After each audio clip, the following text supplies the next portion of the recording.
You are listening to Black Girl Missing, a podcast that covers stories of Black girls who were reported missing when they were under the age of 18. When Black girls go missing, their cases are severely underreported in mainstream media. We want to shift the narrative.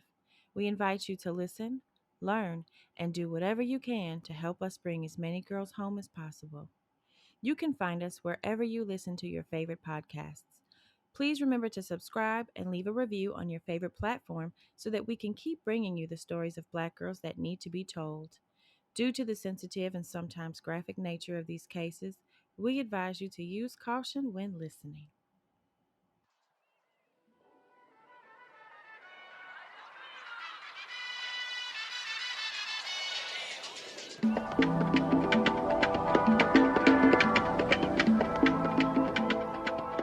Welcome, welcome. We are back again. We are so happy to do another episode of Black Girl Missing. I am Feminista Jones. I'm Nikki. And I'm Asa. And how are my lovely co-hosts doing this week?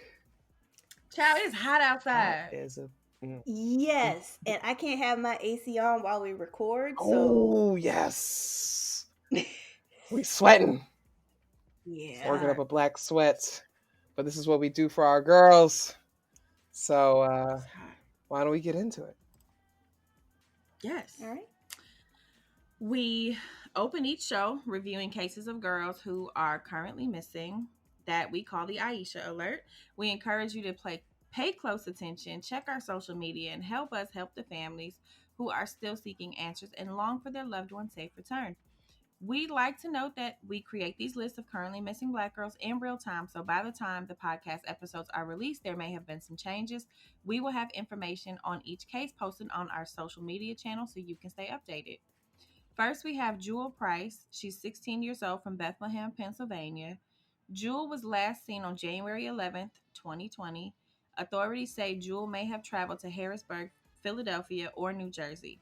She is approximately 5'3" and weighs 110 pounds. She has black hair and brown eyes. Anyone with information is asked to call the BPD tip line at 610-691-6660.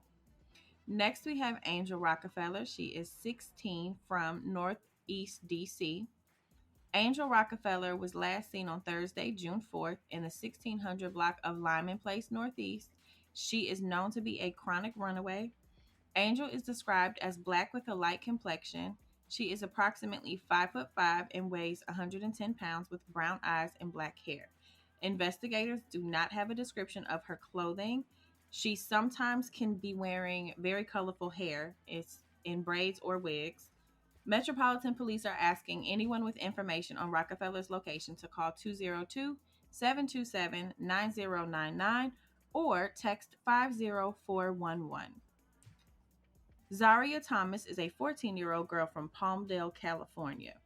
Zaria was last seen at noon on Tuesday from the 36,000 block of Snapdragon Court. She is described as black, 5 feet 3 inches tall, and weighing 130 pounds. She has black hair and brown eyes with a scar under her left cheekbone. If she is located, call the Palmdale Sheriff's Station at 661-272-2400. Thank you so much, Nikki. This week we just have a case that is just so bizarre. I don't even know. It just rattled my brain. And I say, when I say that I poured over the internet trying to find anything about this case, I spent hours. And we really, really, really try to do the best that we can. We're not perfect, right? We're all human beings, but we really do try to do the best that we can when it comes to researching these stories. And so this is why it vexes me so much. So we're going to talk about Kimberly Nicole Arrington. And she was born May 23rd, 1982. On October 30th of 1998, 16-year-old Kimberly Nicole Arrington left her Montgomery, Alabama home at about 4 or 5 p.m. to go to a nearby CVS and was never seen again. At the time of her disappearance, Kimberly was between about 5'2" and 5'4", and she weighed approximately 110 pounds. That day, she was wearing a gray Bugle Boy shirt with a collar, light blue jeans, and white Reebok sneakers with a gray trim. She was also wearing an emerald ring with two diamonds or diamond like stones. Notably, she had a scar on her stomach, a surgical scar, on her left abdomen.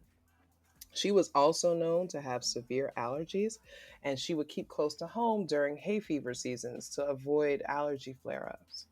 If Kimberly is alive, she is 38 years old today. So let's go back to that day. Earlier in the morning, she started her Friday like any other day. She was up early enough to speak with her dad, Walter, briefly before he went to work. And we assume she went to school, and when she came home later, she probably did her homework. And her mom was home when she decided to go to the store because her mother recalls her telling her that she was headed to CVS. So when she walked to CVS, her goal that day, she just wanted some candy and something to drink, maybe a soda. She even asked her younger sister Jennifer, who was 14 at the time, to go with her, but Jennifer declined. She didn't want to be bothered. Her father, Walter, describes her as having been a good girl who just loved music and loved learning computers. He said that she did well in school and was always known to be well behaved. And at the time of her disappearance, she was a 10th grader at Jefferson Davis High School in 1998. Walter says that morning they were making plans for Christmas so that she could go shopping and get gifts for the family because that's the kind of person that she was. So after she was just going to CVS, but she didn't immediately return home, her parents figured they'd look for themselves. The CVS was not that far from home, so they decided to go look for her. And they didn't immediately report her missing for at least a couple of hours because they knew where she was headed and they tried to find her. They went to the CVS and checked with the staff to see if anyone has seen her. Now, this is where the story goes completely awry. All the reports vary, even to this day. Some reports say she never even made it in the store. Some sources say she did make it in the store. And this was the most difficult part of my research because it wasn't just one source that said either side. I read a few reports from CNN and other places that all had conflicting details about whether or not she made it into the store. For those that report she did, they said she did make it to CVS, but staff wasn't sure where she headed after that. They say she didn't look like she was in any trouble or under duress. She was just coming to get what she got. The most consistent report, though, is that Kimberly was last seen in the parking lot of the CVS pharmacy, which was on the corner of 3rd Street and Forest Avenue. Now, you all can look in there. I have a picture of the parking lot. You can see that it's pretty open and spacious. It's not like a CVS that's in an apartment building or like a big building. This is Montgomery, Alabama. It's kind of in a rural neighborhood a little bit. Yeah. It's large. It's spacious, right? Mm-hmm. You can see it. Unfortunately, Yeah, very spread there's no out. surveillance footage because they didn't have any cameras. Deep side, like no cameras. And the thing is, this was 1998. Yeah. It's not like you couldn't have technology. Right. They just didn't have it in this particular area. Okay. Generally, though, there is no conclusive evidence that she made it to the CVS or she didn't. I make note of this because this is one of the issues that we run into with stories like these. People can't remember things or they misremember things, and no one is 100% sure if their information can be trusted. I might have seen her, I might not have seen her. It's so difficult for these kinds of cases. And then without surveillance footage, we're really stuck. So at the time, Montgomery Police Captain Keith Barnett was questioned about why she was deemed a runaway when there's no evidence or indication that she would have run away. And we talk about this all the time. There was no family discord. She was not at all involved with any kind of older man or anything like that. She was never known to be rebellious. I mean, everybody talked about how good she was. For all intents and purposes, she was a very happy girl. The Captain Barnett pointed to the family's delay in reporting Kimberly missing as a defense because people said that labeling her a runaway caused vital time and clues to be lost. However, there is no real indication that how she was labeled would have changed or improved the investigation at all. Also, why would she ask her Mhm. sister to come run to the store with her if she planned on running away? She didn't take any extra clothes, no bag, Right. so she Mhm. didn't sound like somebody who was running away. Okay? So, during their investigation, there was known sex offenders in the area. They questioned all of them.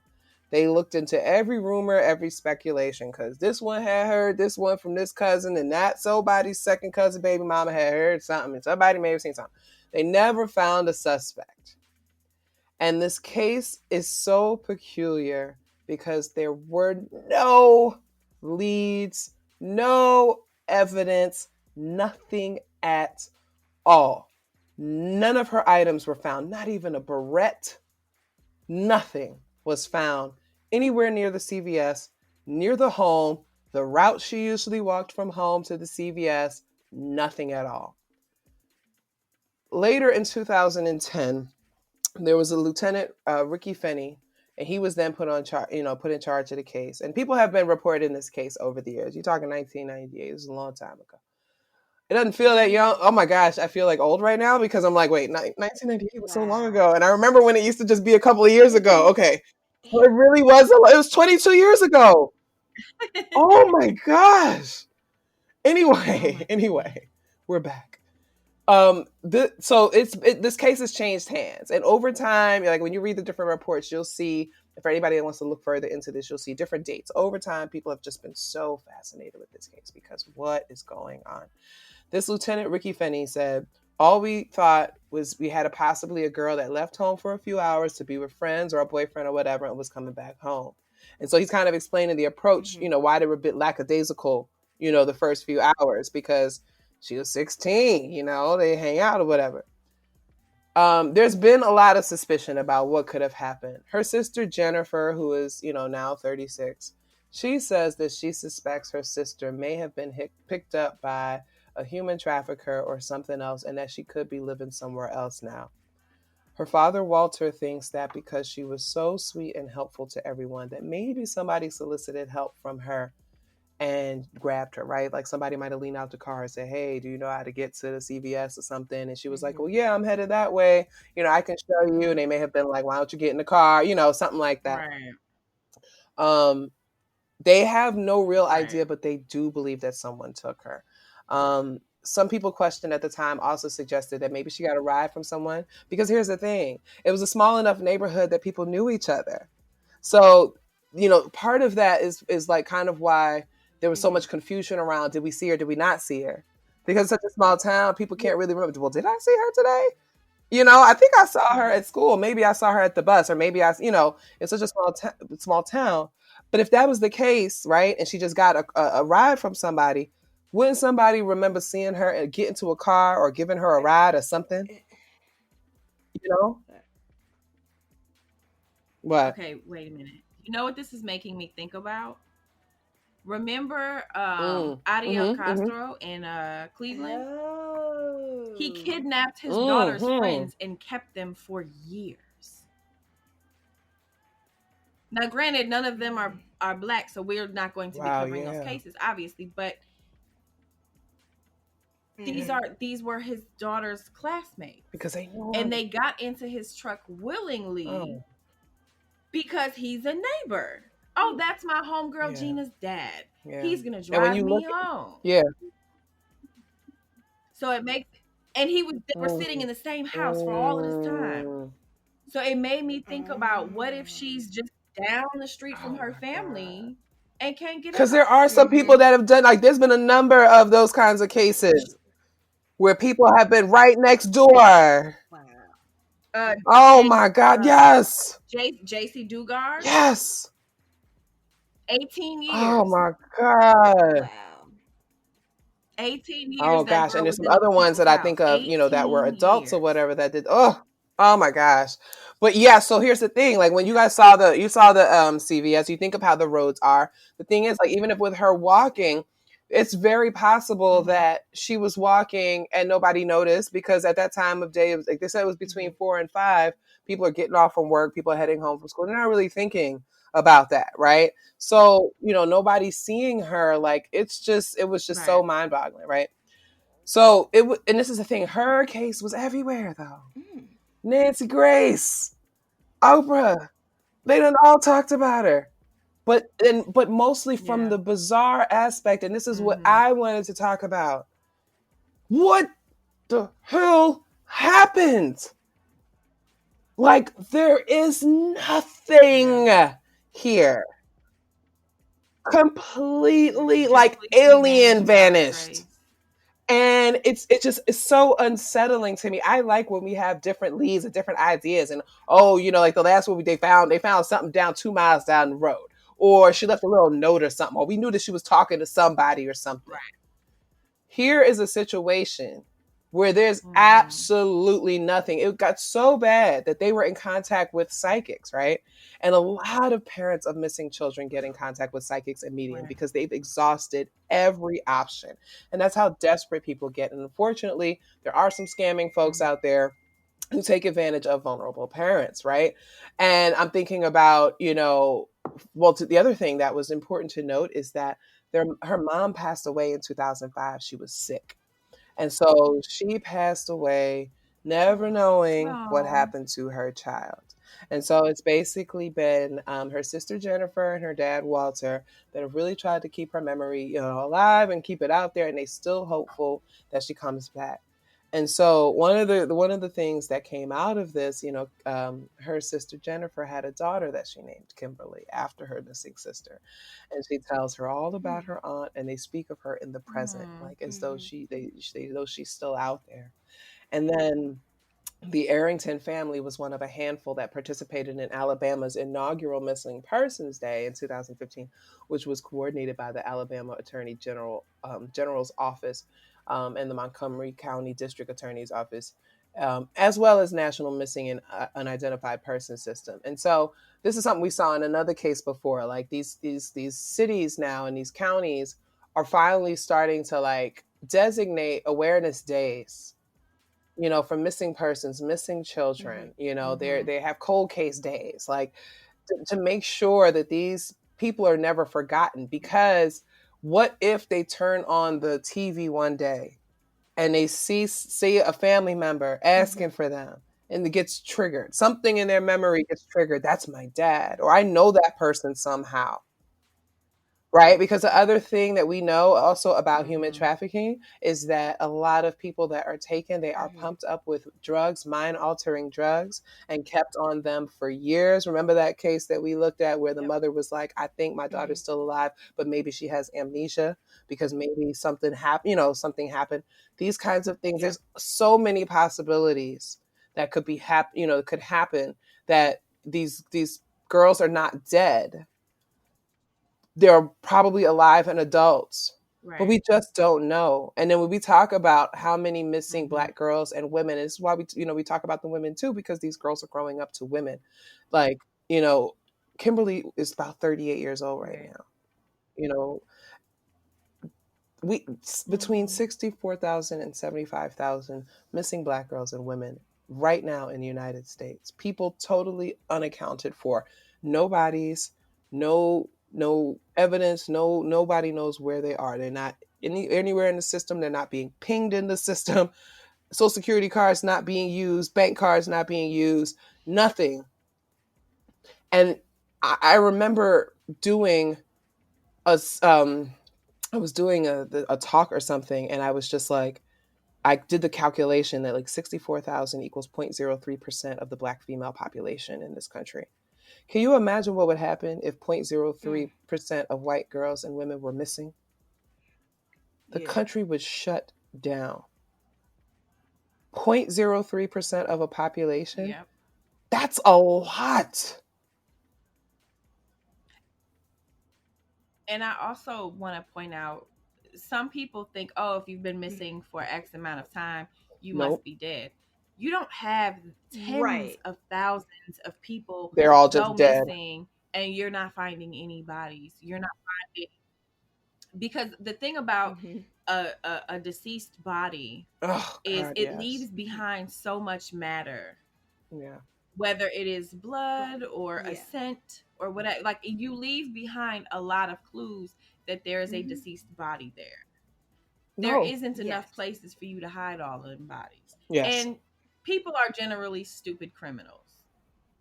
Mm-hmm. Nobody is smart enough to put all of Yeah. these bodies in a place where they would never ever be found. I don't want people to ever lose sight of that. These people are walking around among us, and whether they have induced amnesia, they have Yes. trauma induced amnesia. And no, it's Yeah. not like in the movies where it's like, oh, I don't know myself. Yeah. It's I not. don't know how to eat food anymore. It's not like that. It's if you have experienced an event Mm-hmm. that causes you to experience trauma, there are bits and pieces that you may not know. Right. There And are bits and pieces you completely forget. Yeah. Your That's memory, your exactly it. brain is meant to protect you. mm-hmm. And it will take those bits and pieces. It might take that day from you. There's times where like me, for example, I'm Hmm. very open with people about having PTSD. There are times where my PTSD is Mm-hmm. triggered and I will completely lose an Right. entire day. Like it'll be Absolutely. like, oh well, I don't Absolutely. remember what I did at all on Wednesday. I don't know what I ate. I don't know. Did we talk about that? Yeah, we talked about that. I don't Mm-hmm. remember. I'm And so then sorry. I when have no recollection of that whatsoever. It's real. It's a real thing that happens. And I don't think people understand that when you are young and you are still your brain is still mhm. developing, your frontal lobe And is then not when we talk developed all the about way, how young a lot it Absolutely. of leaves you more the susceptible missing to situations girls like that. are, you have to factor in that maybe they don't know that they were taken. Yes. That's it. That's really a Right. difficulty. And Right. I just really sat with this one because you know I just I don't Mm-hmm. understand. And so the final thing that I just wanted to say about this is that when I've read through a lot of people have talked about Kimberly Nicole Arrington because oh my goodness, this case does not make any sense in the world. They're saying, this is Montgomery, Yeah. Alabama, this particular area, this particular police Mm-hmm. department, very Mm-hmm. prejudiced, racist tendencies, you know, very Mm-hmm. discriminatory towards Black people. We know that Black girls that are teens are more Mm-hmm. likely to be pegged as runaways than anybody else. And the precious time that we Mm-hmm. lose by just because they just dismiss it as a runaway, especially in a town like this, where I mean, she went to a high school Mm-hmm. named after a Confederate leader. Like, Yeah. come on, like let's be honest about this situation. And so Yeah. whether or not she got the attention that she deserved, we don't know, but we suspect because Mm-hmm. we've been doing this for a long time. Okay, Mm-hmm. like we know how this goes. But if you do have any Yeah. information at all, and if you are even around her age, and that's the other thing I want people to start thinking, like if you're like 36 to 40 and you went to this high school, Jefferson Davis High School, and you're from this area and you even remember Kimberly and you remember what she was like and things that she was, I mean, any details that you have, anything that you could possibly remember, you know, think about people that are around your age now, if you're Mm-hmm. still in the area. Or, just, I mean, just look anywhere. Like, this is an episode where I really just want us to think. Look anywhere. And next time you go to Target, like, we'll have these pictures posted up and you can just kind of look at the age progression and what she might look like now. Just anything. You can contact the Montgomery Police Department, 334-241-2790. She might have amnesia, as Nikki says. It could be a result of trauma. It's just really something. So, this case is just so mind-boggling. Oh my goodness. But I just wanted to bring it to light and do our part and just kind of thinking about, you know, why so many of our girls go missing. We don't have, they just vanish. And Mm-hmm. I don't believe in anything is just vanish. I don't believe in it. So Yeah. that's just impossible to me. All right. Right. So thank you all for tuning in for another episode. We hope you come back next time Bye. and take care. All right. Black Girl Missing podcast is researched, written, and produced by 3 concerned Black women who want justice for missing Black girls. Today's episode was written and produced by Feminista Jones, and the Black Girl Missing theme was produced by Siraj Khalif. Be sure to follow us on social media. On Twitter, we are at Black Girl Missing, BLK Girl Missing. On Facebook, we are at Black Girl Missing Pod. On Instagram, we are at Black Girl Missing Podcast. Visit our website for more information about each case, blackgirlmissingpod.com. You can support Black Girl Missing by subscribing to our Patreon, where you will receive exclusive behind-the-scenes content and bonus episodes. Go to patreon.com/blackgirlmissingpodcast and subscribe today. This week, we have a bonus Aisha alert section. Shania Mae Hewitt is a 14-year-old girl from Belle Vernon, Pennsylvania. Shania was last seen going into the woods from Hunter's Ridge around 8:30 Thursday evening, August 27th. Police say Shania and her mother just moved to the area and she does not know her way around. She does not have any other family or friends in the area, is not enrolled in school yet, doesn't have a cell phone, and does not have any social media accounts. She's described as being 5'6" and weighing about 100 pounds, with braces, brown eyes, and she has her hair in long braids with red and black hair. She was last seen wearing a neon green shirt with 2019 printed on it and black pants. You can contact state troopers at 724-929-6262 if you have any information about her whereabouts. Amari Jones is a 16-year-old girl from Lorain, Ohio. Amari left her home in South Lorain on August 24th, and her family believes she may be somewhere in the area of East 33rd Street between Broadway and Elleria Avenues. She's described as 5'2" tall, weighs about 145 pounds, and has black hair and brown eyes. Anyone with information on Jones's whereabouts is urged to contact Detective John Doherty at 440-204-2105. Jemiah Sampson is a 13-year-old girl from Detroit, Michigan. Police say Jemiah walked out of the front door of her home without permission. Her family said they're concerned because Jemiah has mentioned that she may harm herself. She's 5 feet 5 inches tall and weighs about 100 pounds. She was last seen wearing a black shirt, black pants with white stripes, and black sandals. Anyone who has seen Jemiah Sampson or knows her whereabouts is asked to contact the Detroit Police Department at 313-596-1240.